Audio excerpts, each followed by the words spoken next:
AFR Talk. You're listening to Focal Point with Brian Fisher. Focal Point with Brian Fisher.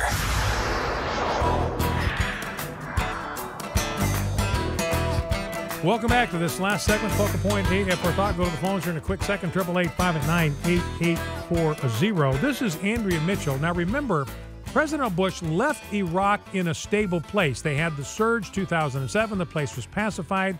Anbar province was pacified. Ramadi was pacified. Everything was stable. Then President Obama pulls out of Iraq, didn't do what was necessary to get a status of forces agreement. So they left, pulled out, and Iraq has simply fallen completely apart. And Andrea Mitchell, she's on with Senator Tim Kaine here. Senator Tim Kaine is trying to blame all of this on Bush. Bush left things in such a horrible, miserable spot that everything was inevitable. But Andrea Mitchell, MSNBC, says, yeah, there is that. Yeah, I can see where you're coming from. There's some criticism for Bush and maybe for the Maliki administration. But here's what she had to say. Let me just say there's been a lot of criticism the way this administration handled the Maliki. I mean, the Maliki government was the creation, clearly, of the previous Bush administration. Absolutely. But it's very clear from a lot of observers that this White House was more than willing to accept yes for an answer or no for an answer and get out of Dodge. So there's no reluctance to leave Iraq. So that's Andrea Mitchell saying, look, it's not that simple. Everyone's trying to blame it on Bush. And she says, look, this administration kind of blew the Maliki administration, didn't handle it well. And she says, look, yeah, you can say what you want about the Status Forces Agreement, but it was clear, Andrea Mitchell says, that President Obama wanted to get out of Dodge. He wanted to blow town. Now, here's President Obama. Remember, Jack Keane saying, look, whatever we're doing is not working. We're losing the war against ISIS. Richard Engel says this is the definition of stupidity. Robert Gates yesterday saying there is no strategy. What is President Obama worried about? We've got ISIS in the United States. We have people masquerading as refugees who are jihadists. What is President Obama worried about? Well, he's giving the keynote address yesterday at the United States Coast Guard Academy in New London, Connecticut. Here is President Obama, our commander-in-chief, telling us what the real threat to America's national security is. Let's listen. And climate change is one of those most severe threats.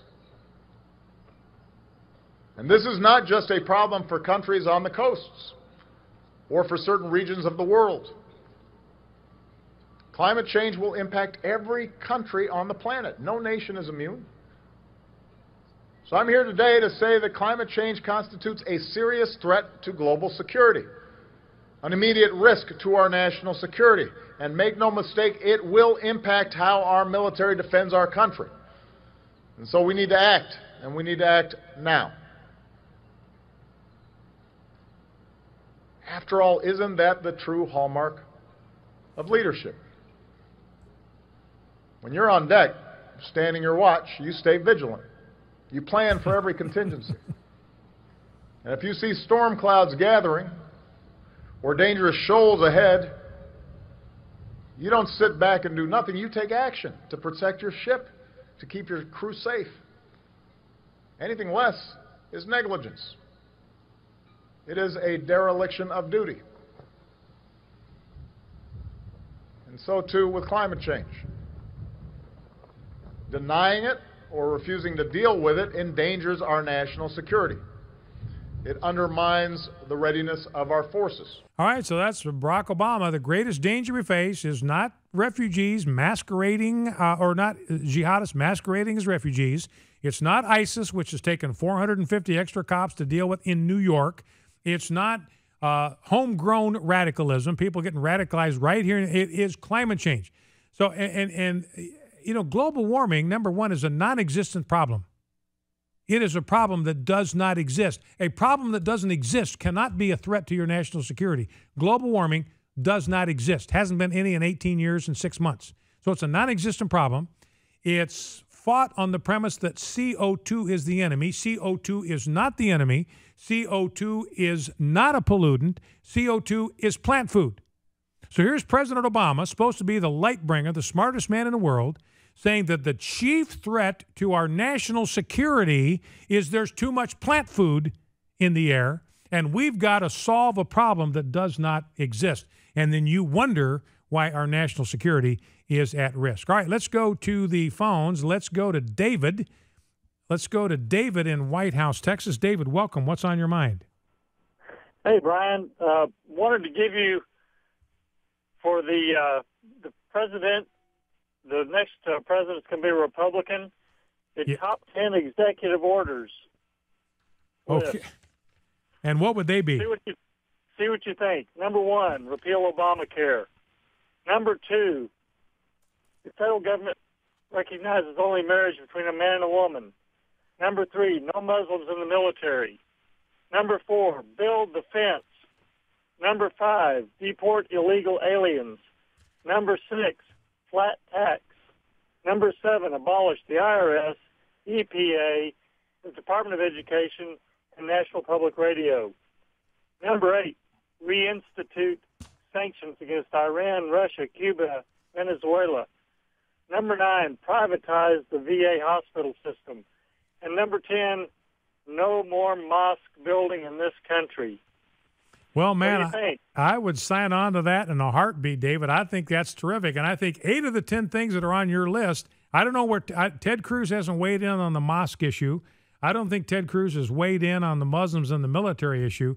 But on all the rest, one of the things that Ted Cruz has said, what he's going to do the first day in office, first thing he's going to do is to reverse all of President Obama's executive orders. He's going to undo every one of them. He's going to revoke every single solitary one of them, and that would do a lot of the things that are on your list, David. All right, that's a great list. I appreciate that. Let us go to Kelly in Mount Vernon, Illinois. Kelly in Mount Vernon, Illinois, welcome. What's on your mind? Well, I was just thinking about, you kept talking about ISIS and different things, and something that came to my mind was the specific partnership that you was talking about earlier, too. How do we know that these people that they're going to funnel over here to be in these guest worker programs and stuff aren't going to be, some kind of militant or something also, And what's the screening process? I mean, where is all this information about this, big deal that we're supposed to have that's supposed to be so good for this country? I mean, time after time we keep signing these trade agreements, and time after time we keep having, we see our economy just dropping and dropping, and I'm sure there's probably somewhere where Obama has criticized Bush for, signing the free trade agreements, with Mexico and Canada. So I wonder if there's any kind of rebuttal for that because of, him wanting to do this with the PTT. Well, those are good questions, Kelly. To my knowledge, I don't think any of the nations that are going to be a part of this agreement, the Trans-Pacific Partnership, I do not have in front of me the list of all 12 of those nations. I don't know if any of them are Muslim countries or not. I don't know that. They could be. I don't know if anybody's got a chance to kind of look that up real quickly, see what nations are a part of this agreement. We might not even know. I mean, because this is top secret. It's locked up in a room.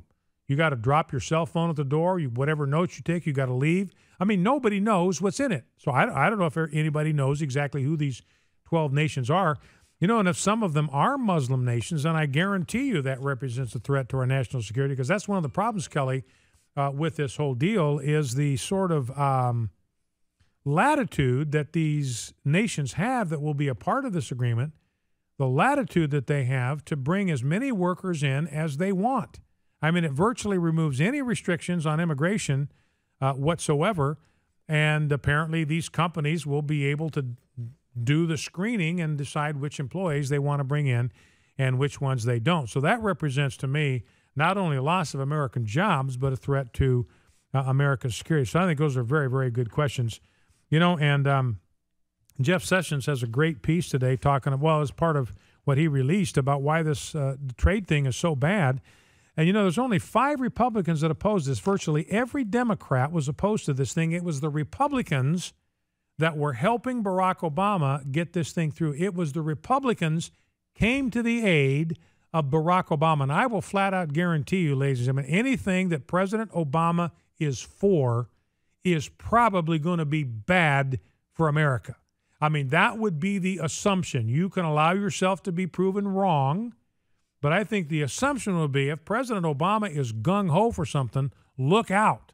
There's a very, very good chance that it represents some sort of socialism, some kind of globalization of America, which is exactly what this does. This is all a part of President Obama cutting America down to size. We're just one of these 12 Trans-Pacific partner nations. We're not exceptional. We're not a cut above. We're no better than anybody else. We're no more exceptional than anybody else. So I think you got to watch out for this thing, and I think your questions are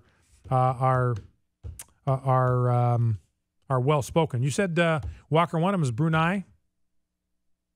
Well, there you go. Brunei is a hardcore Islamic country. I mean, they're hardcore Islamic country. I mean, that's one of those places where I think they execute homosexuals. So Brunei is going to be, and richest man in the world lives there. He's going to have business interests in the United States. He'll be able to ship as many Muslim jihadists into this land probably as he wants. All right, Chris in Westfield, Indiana. Chris in Westfield, Indiana. Last call of the day. What's on your mind? Okay, well, Brian, I just want to say that, observing all of these things that have been happening in the country, I don't know if anybody out there has watched the documentary from Dinesh D'Souza, Obama's 2016. Yes. But that was done a while back. And let me tell you, everything that man talked on and all the points that he made within that movie just directly goes with how the country, the direction we're going in, and what it's all about. I'm going to rephrase what Obama said. He said that global warming is the greatest threat to our national security. I'm going to rephrase that and say Obama is the greatest threat to our national security, bar none. All right, Chris. Well, listen, I appreciate that. And in fact, it echoes what I have in my notes here. President Obama is saying the biggest threat to America's security is global warming. And my note to myself, Chris, exactly what you said. The biggest threat to our national security is a president who thinks global warming is the biggest threat to our national security. In Dinesh D'Souza's movie, it's very, very good. Encourage you to pick it up and watch it. America's the name of it, and he's very prescient, seeing down the road exactly where all this is headed. Well, that's it for today. Thanks for tuning in. Don't forget, ladies and gentlemen, to bow low before God, stand tall before man, stand in the gap, and never forget, with God's help, we are fighting a winnable war. God bless you. See you back here tomorrow.